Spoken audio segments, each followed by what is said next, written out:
इरफान अंसारी जी एक ऐसे शख्स है झारखंड में जो अपने कांग्रेस पार्टी को तो बदनाम करते ही साथ में इस राज्य को भी बदनाम करने का काम करते हैं। नमस्कार, द स्पॉटलाइट में स्वागत है आपका। मैं हूं रफी समी।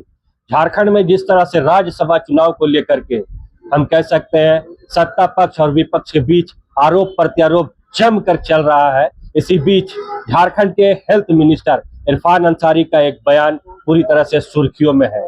उन्होंने कहा है कि भारतीय जनता पार्टी के जो विधायक है, इवन की जो महिला विधायक है, उनका भी चेहरा चमक रहा है नाथवानी जी के चुनावी मैदान में आ जाने पर। हमारे साथ मौजूद है भारतीय जनता पार्टी के नेता सह प्रवक्ता अशोक बड़ाइच जी। अशोक जी, इरफान अंसारी जी का स्टेटमेंट आपने सुना है, क्या कहेंगे? क्या लगता है एक हेल्थ मिनिस्टर को या इवन मिनिस्टर को ऐसा बयान देना चाहिए? इरफान अंसारी जी एक ऐसे शख्स है झारखंड में जो अपने कांग्रेस पार्टी को तो बदनाम करते ही साथ में इस राज्य को भी बदनाम करने का काम करते हैं। स्वास्थ्य मंत्री को अपने स्वास्थ्य विभाग की चिंता कम और इधर उधर की चिंता ज्यादा होती है। अब राज्यसभा चुनाव को लेकर आप इतने चिंतित है तो आप लोकतंत्र में आप अभिव्यक्ति की आजादी है, आप किसी के ऊपर आरोप प्रत्यारोप कर सकते हैं, लेकिन बोलते बोलते आप महिलाओं के ऊपर अनर्गल बयानबाजी करना कि बीजेपी विधायकों का महिलाओं का चेहरा चमक गया है। साहब, उनके घर में माँ बहन नहीं है क्या? अगर उनके घर में वाकई में अगर माँ बहन होती तो शायद दूसरे की माँ बहन का कद्र वो करते। कभी सीता सोरेन जी के बारे में आप सब कहने वाले, कभी कंगना रनावत जी के बारे में आप सब कहने वाले, कभी बीजेपी झारखंड के विधायक महिला विधायक के बारे में आप सब कहने वाले। इनको महिला वोट कैसे देती है, सोचने वाली बात है। अगर इनको इतना ही चमक की चिंता है तो अपने स्वास्थ्य विभाग की चिंता करते ना, स्वास्थ्य विभाग को चमकाते, रिम्स को चमकाते। राज्य की पूरी स्वास्थ्य व्यवस्था खटाई में पड़ी हुई है। आए दिन लोग रिम्स जा रहे हैं स्वस्थ होने के लिए और वहां से लाश निकल रहा है। आए दिन लोग सदर अस्पताल जा रहे हैं, लाश के रूप में बाहर आ रहे हैं। इसकी चिंता कौन करेगा? इरफान अंसारी जी अपने मुंह पर लगाम दे, अपने निकम्मापन, नकारापन और बड़बोलापन को आप कंट्रोल करें। इसे राज्य और स्वास्थ्य विभाग चलने वाला नहीं है।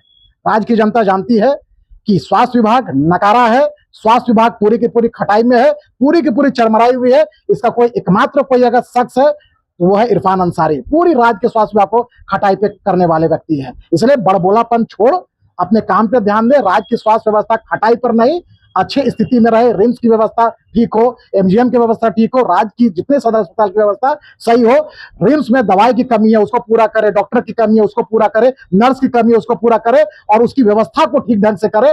तब जाकर समझेंगे कि स्वास्थ्य विभाग पूरी की पूरी चमक रहा है। आप बीजेपी के महिला विधायकों का चेहरा का चमक देखना छोड़ आप रिम्स को चमकाने की व्यवस्था करें, तब जानेंगे कि सही मायने में आप स्वास्थ्य मंत्री है। नहीं तो आपको राज्य की जनता नकारापन स्वास्थ्य मंत्री बोलेंगे, आपको बड़बोलापन मंत्री बोलेंगे।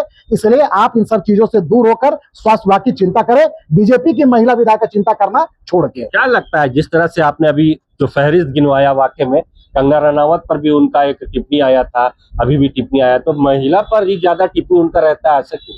देखिए, जामताड़ा में जिस विधानसभा से वो चुनाव जीत कर आते हैं, मैं तो आग्रह भी करूंगा कि जो किसी की माँ बहन का अगर सम्मान नहीं कर सकते हैं तो जामताड़ा विधानसभा की माँ बहने से मेरा अनुरोध है कि ऐसे शख्स को आप जनप्रतिनिधि के रूप में ना चुने, क्योंकि वो कल कंगना रनावत को बोल रहा है, सीता सोरेन जी को बोल रहा है, बीजेपी के कई महिला विधायकों को बोल रहा है।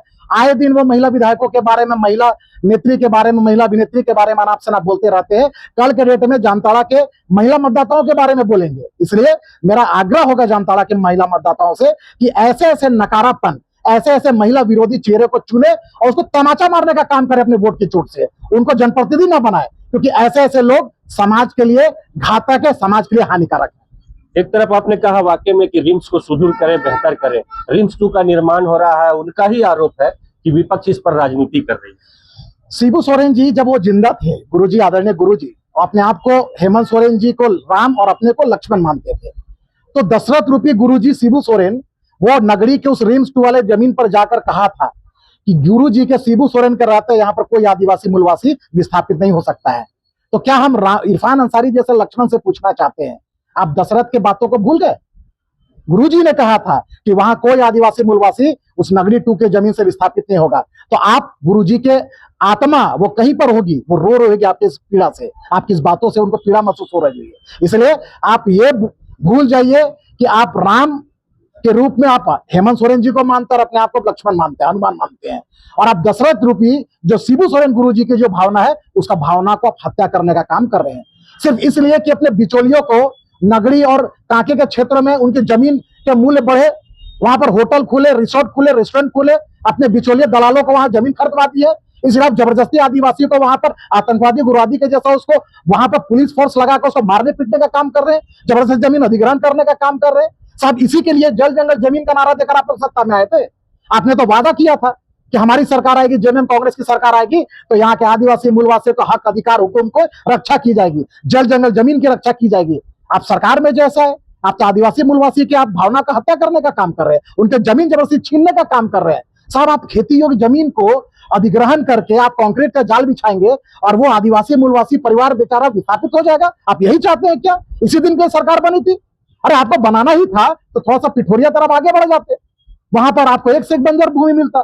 तो इसलिए हमारा तो यही कहना है इरफान अंसारी जी, आपको जहां लगता है कि यहाँ अधिग्रहण होने से मेरे लोग और मेरे को फायदा होगा, वहां आप जबरदस्ती आदिवासी मूलवासी के जमीन को कब्जा करके उसको हथियाना चाहते हैं। उसके लिए आप अपना जितना भी प्रशासन है, पुलिस को पूरी को लगाकर लाठी गोली बम गिराकर वहां के आदिवासी को विस्थापित करना चाहते हैं। लेकिन भारतीय जनता पार्टी ये होने नहीं देगी। हम हर उस आदिवासी परिवार के साथ खड़े हैं जिसके जमीन को ये सरकार जबरदस्ती छीनना चाहती है। हम इरफान अंसारी और ये सरकार में बैठे लोग हैं, उनको चेतावनी देना चाहते हैं कि बीजेपी के रहते नगरी की जमीन को कोई हथिया नहीं सकता है।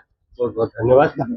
तो सुना आपने, ये थे हमारे साथ भारतीय जनता पार्टी के नेता सह प्रवक्ता अशोक बड़ाइक जी, जिन्होंने इरफान अंसारी के बयान पर कड़ी निंदा जाहिर करते हुए साफ कहा है कि कुछ बात है तभी इरफान अंसारी अक्सर महिला लोगों को पर या फिर महिला नेत्री पर टिप्पणी करते हैं। ऐसे में उनके जबान पर लगाम लगाने की जरूरत है।